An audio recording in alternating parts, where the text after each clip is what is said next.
আসসালামু আলাইকুম। শেখ, আমি আরাফাত বলছিলাম সিলেট থেকে। সালাম রহমতুল্লাহ বারকাতু। জি বলেন।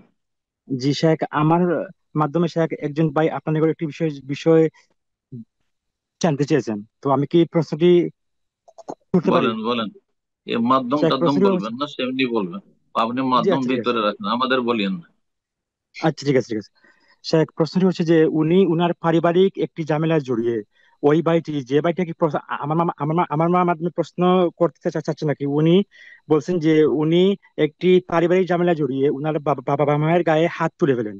তো এই ঘটনার পর ওই ভাইটি অনেক দুনিয়াবী সমস্যার মধ্যে আছেন, তো শুধু বারবার বলেন যে আমার বাবা মায়ের গায়ে হাত তোলার কারণে আমি এই দুনিয়াবী দুনিয়াবী শাস্তি স্বরূপ আমি এই দুনিয়াবী সমস্যার মাঝে আছি। তো শায়ক, উনি উনার বাবা মায়ের কাছে কয়েক দফা মাফও চেয়েছেন, তারা বলছেন যে তাকে মাফ করে দিয়েছেন, তারপরও দুনিয়াবী সমস্যা উনার যা- চাচ্ছেন না। এখন তিনি যা জানতে চাইছেন যে বা আপনার গায়ে হাত তোলার কারণেই কি উনি দুনিয়াবী শাস্তি স্বরূপ উনি বিভিন্ন সমস্যার মাঝে আছেন, এখন উনার কি করা হুম, উচিত?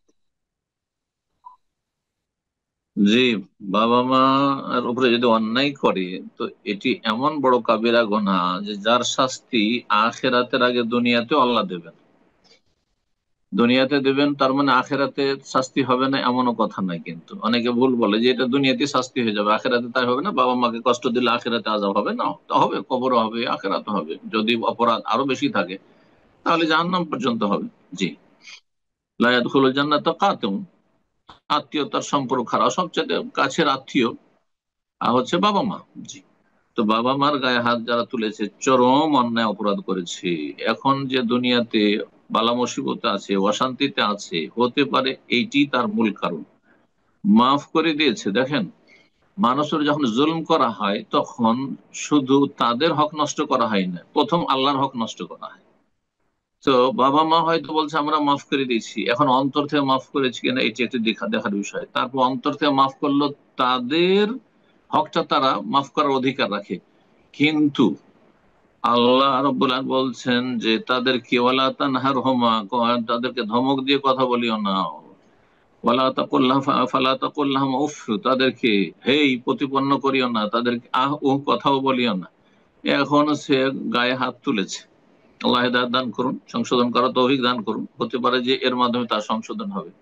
তো রব্বুল আলমিনের যে বিরুদ্ধাচরণ করেছে বিধানের, সেজন্য আল্লাহ রব্বুল আলম তো শাস্তি দিতে পারেন। তার হকতে আল্লাহ মাফ করেছেন কি না, তওবা করতে খালেস অন্তর থেকে। এই জন্য সেই ছেলেকে বলবো, সে খালেস অন্তর থেকে আল্লাহর কাছে কান্নাকাটি করে তওবা করুক, বেশি বেশি ক্ষমা প্রার্থনা করুক, ইস্তিগফার করুক, আস্তাগফিরুল্লাহ ওয়া আতুবু ইলাইহি পড়ুক, রাতের অন্ধকার নির্জনে আল্লাহর কাছে দোয়া করুক, তওবা করুক। এবং তার সাথে বাপ মায়ের জন্য বেশি বেশি দান সাদকা করুক।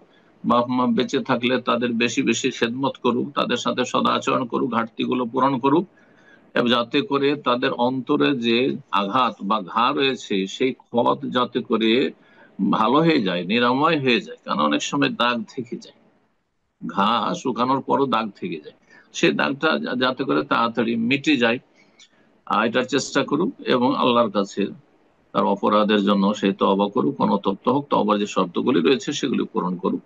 আল্লাহ রাব্বুল আলামিন নেক আমল বেশি বেশি করুক, আর গুনাহ থেকে নিজেকে বাঁচিয়ে রাখুক। ইনশাআল্লাহ আল্লাহ বালা মুসিবত দূর করবে। জি।